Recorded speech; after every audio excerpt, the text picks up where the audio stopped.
Assalamualaikum warahmatullahi wabarakatuh. Perkenalkan, nama saya Rosita Indriani. Saya dari Fakultas Hukum, Program Studi S1 Ilmu Hukum dengan NIM 202114400023. Di sini, di video ini saya ingin menjelaskan atau menerangkan kembali mengenai paper yang sudah saya buat yang berjudul Studi Kasus Konflik Agraria Masyarakat Adat, yaitu perlindungan hak masyarakat atas tanah leluhur. Di dalam latar belakang sendiri, saya mengangkat urgensi daripada kenapa saya mengangkat tema ini, dikarenakan keresahan saya sendiri sebagai penulis.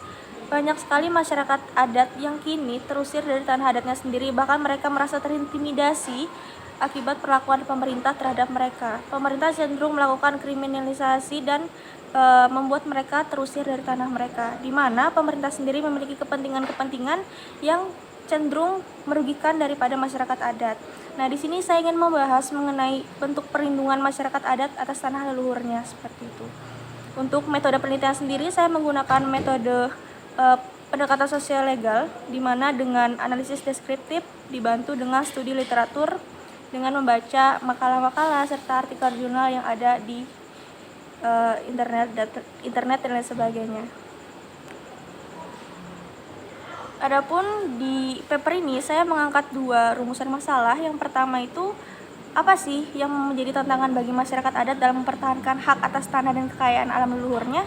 Yang kedua, bagaimana bentuk perlindungan hukum yang dapat diberikan kepada masyarakat adat terhadap kekerasan, intimidasi, dan kriminalisasi yang mereka dapatkan di tanah mereka sendiri.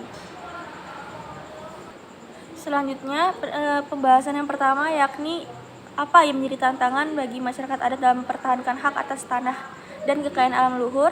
Di dalam era reformasi saat ini, masyarakat adat menjadi sadar akan haknya, di mana mereka lebih berani untuk menuntut agar mendapatkan apa yang seharusnya mereka miliki, seperti halnya tanah adat dan segala kekayaan alam yang terkandung di dalamnya.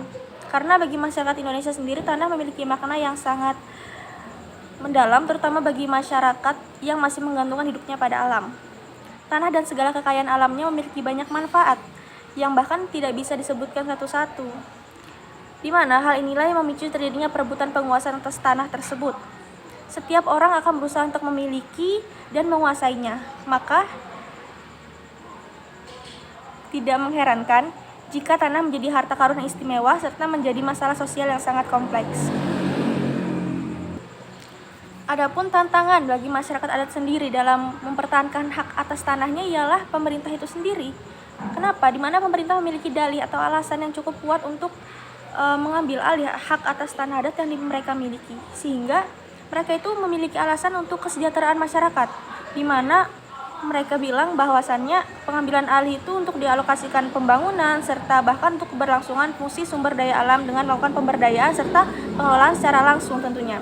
Hal tersebut dilakukan pemerintah dengan dalih pertumbuhan ekonomi untuk kemakmuran dan kesejahteraan rakyat, sehingga sebab itu pemerintah melakukan berbagai cara untuk bisa mencapai tujuan tersebut, walau terkadang tanpa memperhatikan secara matang dampak negatif yang akan diterima oleh masyarakat adat dan mengabaikan eksistensi hukum masyarakat adat beserta hak-haknya atas tanah dan sumber daya alam yang terkandung di dalamnya. Untuk yang kedua, yaitu bagaimana sih bentuk perlindungan hukum yang dapat diberikan kepada masyarakat adat terhadap kekerasan, intimidasi, dan kriminalisasi yang mereka dapatkan di tanah mereka sendiri. Nah, di Indonesia sendiri hak-hak masyarakat adat itu sudah dijelaskan di dalam pasal 1 huruf S, di mana di situ mengenai hak ulayat. Hak ulayat di sana dijelaskan bahwasannya adalah hak persekutuan yang dipunyai oleh masyarakat hukum ada tertentu atas suatu wilayah tertentu yang merupakan lingkungan hidup para warganya, yang meliputi hak untuk memanfaatkan tanah, hutan, air, serta isinya sesuai dengan peraturan perundang-undangan. Adanya hak ulayat ini bermaksud untuk sebagai pendukung utama daripada penghidupan maupun kehidupan daripada masyarakat adat yang bersangkutan sepanjang masa, yang ditujukan untuk menjelaskan hubungan hukum yang konkret antara masyarakat hukum adat dengan wilayah yang mereka tinggali. Singkatnya, hak ulayat ini merupakan hak tertinggi atas tanah adat yang dimiliki oleh suatu persekutuan hukum seperti desa atau suatu wilayah untuk menjamin ketertiban dan kesejahteraan masyarakat di dalamnya. Nah, dalam bentuk perlindungan hukum ini, perlindungan hak masyarakat ini sudah diatur di dalam Undang-Undang 1945 pasal 18B ayat 2, yakni berisi negara mengakui dan menghormati kesatuan masyarakat hukum adat serta hak-hak tradisionalnya sepanjang masih hidup dan sesuai dengan perkembangan masyarakat dan prinsip negara kesatuan Republik Indonesia yang diatur dalam undang-undang tentunya. Dalam hal ini masih ada pengakuan bersyarat yang terbesit di dalamnya, sehingga masyarakat sendiri yang ingin memperjuangkan hak-hak mereka cenderung masih terhalang dalam hal ini, sebab negara hanya mengakui jika prinsip serta aturan sesuai dengan prinsip NKRI. Sadar atau tidak, dalam undang-undang ini lagi dan lagi pemerintah memiliki power yang lebih kuat untuk mencapai kepentingannya.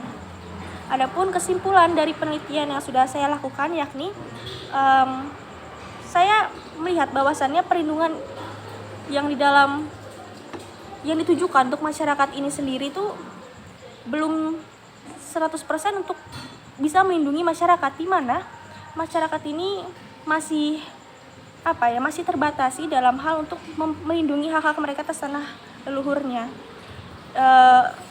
Adanya pasal ini menurut saya percuma saja, sebab dalam pelaksanaannya pemerintah masih memberikan kebebasan bersyarat bagi masyarakat adat dalam hal melindungi dan menjaga tanah adat beserta kekayaan alam yang terkandung di dalamnya.